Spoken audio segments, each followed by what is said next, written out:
YSR Congress party అధినేత YS Jagan 3 రోజుల పాటు పులివెందుల పర్యటన చేపట్టనున్నారు. మరోవైపు వైఎస్ జగన్ ట్వీట్ కూడా కాస్త వైరల్ అవుతోంది. ముఖ్యంగా పవన్ కళ్యాణ్ ఆరోగ్యం గురించి వాకప్ చేస్తూ ఆయన చేసినటువంటి ట్వీట్.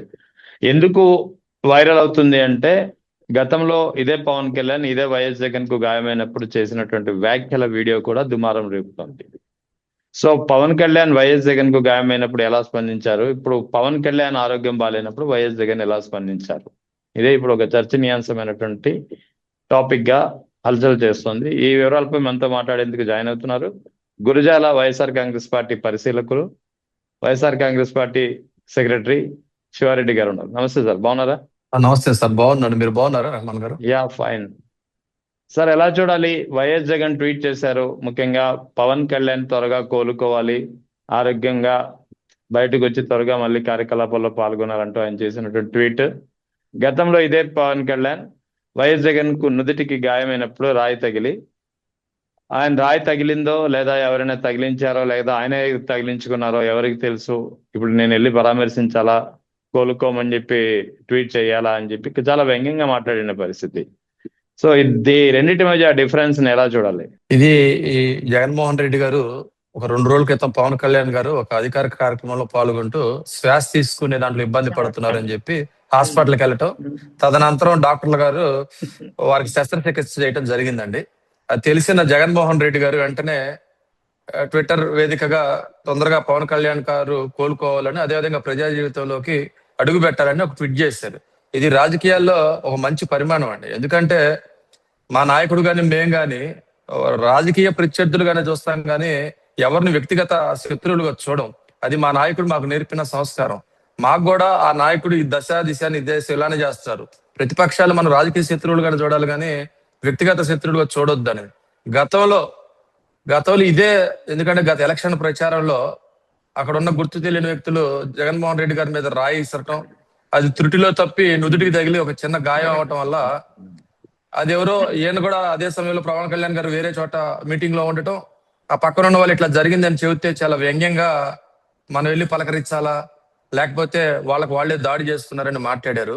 అది పవన్ కళ్యాణ్ గారికి మా నాయకుడికి ఉన్న నేచర్కి, అంటే వాళ్ళిద్దరికి ఉన్న వ్యక్తిత్వానికి అదే నిదర్శనం అండి. ఇప్పుడు ఎవరికైనా దెబ్బ తగిలితే మనం వెంటనే అయ్యో పాప అంటాం కానీ వాళ్ళే దాడి చేసుకున్నారా, వాళ్ళకి వాళ్ళే పబ్లిసిటీ చేసుకున్నారని మాట్లాడడం కదండి రెహమాన్ గారు. ఎక్కడైనా ఒక దాడి జరిగినప్పుడు ఎట్లా జరిగింది, ఏం జరిగింది, సరే ప్రతిపక్ష నేత అయితే ఉండొచ్చు కానీ మనం వాళ్ళని పలకరించడం అనేది ఒక సాంప్రదాయంగా వస్తూ ఉంది. మీకు గుర్తుంటే మీరు కూడా 30-40 ఏళ్ళ నుంచి రాజకీయాల్లో ఉన్నారు కదండి. 2000 ఆ టైంలో చంద్రబాబు నాయుడు గారి మీద అలిపిడిలో దాడి జరిగిందండి, నక్సల్స్ దాడి చేస్తే. అదే సందర్భంలో రాజశేఖర్ రెడ్డి గారు నిరసన కార్యక్రమం పెట్టారు వేరే డిస్టిక్ లో. ఈ దాడి జరిగిన వెంటనే రాజశేఖర్ రెడ్డి గారు ఆ నిరసన కార్యక్రమాన్ని మౌన దీక్షగా మార్చి ఆ నిరసన కార్యక్రమాన్ని పక్కన పెట్టి ఈ దాడిని ఖండిస్తూ మౌన దీక్ష చేశారండి. అది వాళ్ళ కుటుంబానికి ఉన్నటువంటి వ్యక్తిత్వం. అవును. అంతేగాని వాళ్ళకి వాళ్ళే దాడి చేసుకున్నారా, ఇది ఒక ఎలక్షన్ స్టంట్ అని ఎవరిని కించపరచలేదండి. అప్పుడు కూడా ఇలానే జరిగినా వాళ్ళ తండ్రి గాని ఆ తర్వాత జగన్మోహన్ రెడ్డి గారు గాని రాజకీయ శత్రువులుగా చూస్తాం కానీ వ్యక్తిగత శత్రువులుగా చూడరండి. రైట్. ఇక బుచ్చ చౌదరి టీడీపీలో చాలా సీనియర్ నేత, దాదాపు 6-7 సార్లు ఎమ్మెల్యేగా ఎన్నికయ్యారు రాజమండ్రి సిటీ నుంచి, రాజమండ్రి రూరల్ నుంచి. టీడీపీ పాలిట్ బ్యూరోకి మరోసారి ఆయన సభ్యుడిగా ఎన్నికయ్యారు.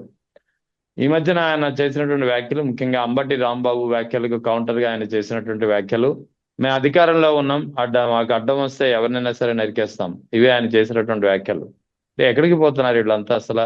అది ఇదే గతంలో కేవలం రప్పారప్ప అని ఒక బ్యానర్ కట్టినందుకు హోంమంత్రి అనిత చేసిన వ్యాఖ్యలు గుర్తుంది, పోలీసులు ఎలాంటి యాక్షన్ తీసుకున్నారో గుర్తుంది.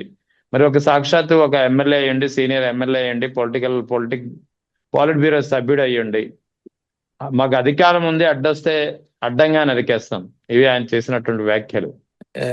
రెహమాన్ గారు, రాజకీయాల్లో ఈ బుచ్చయ్య చౌదరి గారు రాజకీయ పరంగా ఆరోగ్యపరంగా జీవితం చిరమాంక దశలో ఉన్నాడండి. ఇంత దిగజారుడు వ్యాఖ్యలు చేస్తాడని మేము కూడా వహించలేం. మాకు కూడా వయసులో అనుభవం తక్కువైనప్పటికీ గత 83వ సంవత్సరం నుంచి 1983 టీడీపీ పెట్టిన కాడి నుంచి అతను పార్టీలో పోటీ చేస్తా ఉన్నాడు. చివరికి ఒక మంత్రి పదవి కోసం ఈ లోకేష్ అయితే మంత్రి పదవి ఇలాంటి వ్యాఖ్యలు చేస్తే లోకేష్ గారి దృష్టిలో పడితే ఒక మంత్రి పదవి వస్తుందన్న దురుద్దేశంతో మేము నరికేస్తాం, మాకు నరికేసే అధికారం ఉంది, అంబట్లేదు గిమ్మట్లేదు గుమ్మటంలో అంటే ఎడిపోతుందండి ప్రజాస్వామ్యం. రహమాన్ గారు, మీలాంటి పెద్దలు ఎన్నో సంవత్సరాల నుంచి చూస్తూ ఉన్నారు, కానీ ఇంత దిగజారుడు వ్యాఖ్యలు. దగ్గర దగ్గర 13-14 సార్లు పోటీ చేశాడంటే 6-7 సార్లు గెలిచాడు రాజకీయాల్లో. అవును అవును చివరిలో ఒక్క మంత్రి పదవి కోసం ఎందుకంటే చంద్రబాబు నాయుడు గారు ఈరండి మంత్రి పదవి. ఎందుకంటే మీకు కూడా తెలుసు 96లో ఎన్టీఆర్ గారిని యా చెప్పు ఇదే వేసినప్పుడు ఎన్టీఆర్ రా పదవి విచ్ఛేదనమే, ఈయన ఎన్టీఆర్ వర్గంలో ఉన్నాడు ఈయన. ఎన్టీఆర్ వర్గంలో ఉండి ఆ రోజు లక్ష్మీ పార్వతి గారు ఎన్టీఆర్ తెలుగుదేశం పార్టీ తరఫున రాజమండ్రి నుంచి పోటీ చేశారు ఎంపీగా. అవును, సింహంగుర్తి నుంచి అది పోటీ చేశారు. పోటీ చేశారు. అది మనసులో పెట్టుకున్న చంద్రబాబు నాయుడు గారు ఇతనికి మంత్రి పదవి ఇవ్వడానికి సుముఖంగా లేరు. చంద్రబాబు నాయుడు గారు అయితే మంత్రి పదవి ఇయ్యరు, మనం ఎట్లయినా లోకేష్ గారి దృష్టిలో పడాలన్న దురుద్దేశంతో మాత్రం ఈ వ్యాఖ్యలు చేశాడు. మీరు చెప్పండి, ఎంత అహంకారమో ఎంత అధికార మదం ఉంటే తప్ప ఎట్లా మేము ఎంతమంది నరుకుతారండి రెహమాన్ గారు? మాకు 40% ఓట్లు వేశారండి వైఎస్ఆర్సీపీకి. 40% ఓటర్లు నరుకుతారా? దాంట్లో 20% లేడీస్ ఉన్నారు, 20% లేడీస్ నరుకుతారా?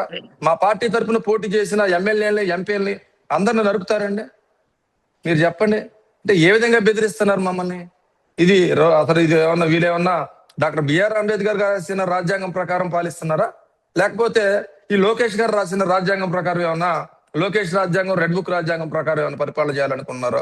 మీరు ఒకసారి గుర్తు తెచ్చుకుంటే ఇదే చంద్రబాబు నాయుడు ఇదే టీడీపీ గవర్నమెంట్ అధికారంలో ఉన్నప్పుడు అండి, మాకు సెక్యూరిటీ ఇవ్వండి అని నడి రోడ్డు మీద దీక్ష చేస్తున్న వంగవీటి రంగా గారిని చంపింది ఎవరండి? ఏ గవర్నమెంట్ లో చంపారు? కత్తుతో నరికింది ఎవరు? అదే విధంగా జర్నలిస్ట్ అండి, మీకు తెలుసు పెంగళ గారి వంశంలో పెంగళ దశరథ్ గారిని ఎవరండి కత్తులతో పొడిచి చంపింది? అదే విధంగా మల్లెల బాబ్జీని ఎవరు చంపారండి కత్తులతో? మా నాయకుడు జగన్మోహన్ రెడ్డి గారి తాత రాజారెడ్డి గారిని బాంబులతో కొట్టి చంపిన వాళ్ళు ఏ పార్టీ సభ్యులండి? అప్పుడు ఏ పార్టీ అధికారంలో ఉందండి? నిన్నగాక మొన్న ఈ గవర్నమెంట్ వచ్చాక మాజీ మంత్రులు బీసీ మంత్రులు అండి, వాళ్ళ ఇంటి మీద జోగి రమేష్ గారికి పెట్రోల్ బాంబులు వేస్తారండి. మీరు లైవ్ లో చూస్తుంటారు కదా, మీరు కూడా మీడియాలో ఉన్నారు కాబట్టి. అంబటి రాంబాబు గారి ఇంటి ముందు వ్యక్తిగత ధ్వంసం చేసే ఆస్తులు అతని మీద చంపడానికి ప్రయత్నం చేస్తారండి. ఇవన్నీ ఎప్పుడు జరిగినాయి అండి? నేను పల్నాడు ప్రాంతం వాటి గారు 2 విషయాలు మీ దృష్టికి తేవాలనుకున్నాను అండి. ఈ గవర్నమెంట్ వచ్చాక వినకొండ నియోజకవర్గంలో రషీద్ అని మా వైఎస్ఆర్సీపీ నాయకునండి ఒక జంతువును నరికినట్టు నరికారండి. అది లైవ్ లో నరికారు. అప్పుడు ఎస్పీ గారు జిల్లా కలెక్టర్ గారు కూడా వినకొండలో ఉన్నారండి. పండగ పూట తొలేకాదశి రోజున ఒక గొడ్డును కూడా ఒక జంతువును కూడా ఆ విధంగా నరకరండి. ఏది మాంసం అమ్మేవాళ్ళు కదా, ఆ విధంగా నరికారు. ఇడిపోతుందండి ప్రజాస్వామ్యం. ఇది రెడ్ బుక్ రాజ్యాంగం లేకపోతే అంబేద్కర్ రాజ్యాంగం? మీరు చెప్పండి. సోషల్ మీడియాలో పోస్టులు పెడితేనండి పీడీ యాక్ట్ పెట్టారు మా పల్నాడులో దాచేపల్లి గురిజాల నియోజకవర్గం సంబంధించి. నిన్నటి రోజు అంటే ఈ రోజు మీరు నిన్న సాయంత్రం సోషల్ మీడియాలో ప్రశ్నించినందుకు మా సోషల్ మీడియా పట్టణ అధ్యక్షుడు తలబగల కొట్టారండి. అంటే మీరు పైనుండి ఏం ఆదేశాలు ఇస్తా ఉన్నారు? కేడర్ కి ఏం ఆదేశాలు ఇస్తారని మీరు నరకండి. అరే ఎదవల్లారా, ఎవరండి ఎదవ? మీ వయసు ఎంత? 80 సంవత్సరాలు. ఎవరిని పట్టుకుని వైసీపీ ఎదవల్లారా అంటున్నారు? మేము అనలేమండి రెహమాన్ గారు, మాకు లేదా నోరు, మేము అనలేమా? కానీ మా నాయకుడు చెప్పిన సంస్కారం మాకు అడ్డొస్తుందండి. నోటికి ఏది వస్తే అది మాట్లాడొచ్చా? మీలాంటి పెద్దలు కూడా దీన్ని ఖండించాలండి. ఎందుకంటే మేము తలుచుకుంటే ఇళ్లలోంచి బయటకు వస్తారా అని మాట్లాడుతూ ఉన్నారు. మీరు తలుచుకోండి, మా నాయకులు బయటకు వస్తారో లేదో చూపిస్తారు. మీరు ఒక్కటి అంబటి రాంబాబుని ఎదుర్కోలేక మళ్ళీ నిలబెట్టారండి కేసు. నిన్న సాయంత్రం కేసు నమోదు చేశారు. మళ్ళీ ఎందుకు భయపడతా ఉన్నారు? ప్రజాస్వామ్యంలో ప్రశ్నించే హక్కు ప్రతిపక్షానికి లేదండి. మేము ప్రశ్నించకూడదా? మేము వ్యాఖ్యలు చేస్తే మీరు డెవలప్మెంట్ చేసి చూపించాలా, లేకపోతే సూపర్ 6 హామీలు అమలు చేసి చూపించాలి. కానీ మేము నరుకుతాము, మాకు నరికే అధికారం ఉంది. నరకండి. ఎంతమంది నరుకుతారు సార్? వైసీపీ మీ టీడీపీకి ఓట్లు లేని వాళ్ళందరినీ నరకండి. ఓన్లీ టీడీపీ వాళ్ళకి వెళ్ళి ఒక సపరేట్ రాజ్యం పెట్టుకుని దాంట్లో ఉండండి.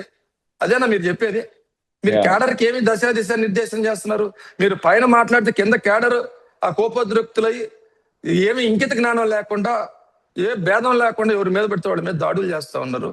మరి ఏమన్నా పాకిస్తాన్ ప్రభుత్వం నడుస్తున్నావా, తెలుగుదేశం ప్రభుత్వం నడుస్తున్నావా? మీరు చెప్పండి. దాడులు ఎవరిదైనా సమర్థిస్తారా? మీరు వ్యాఖ్యలు చేస్తే మీరు ఆరోపణలు చేస్తే నిరూపించండి. మమ్మల్ని మేము నిజంగా తప్పు చేస్తుంటే జైల్లో పెట్టండి. లేదు మీరు ఇచ్చిన సూపర్ 6 పథకాలను అమలు చేయండి. అంతేగాని మీరు ఎక్కడో గుంటూరు నుంచి వలసపోయి ప్రశాంతంగా ఉన్న ఈస్ట్ వెస్ట్ గోదావరి జిల్లాల్లో ఇలాంటి ఉద్రిక్తమైన మాటలు మాట్లాడి ఇట్లాంటి వ్యాఖ్యలు చేసి అక్కడ ఉన్న ప్రశాంత వాతావరణం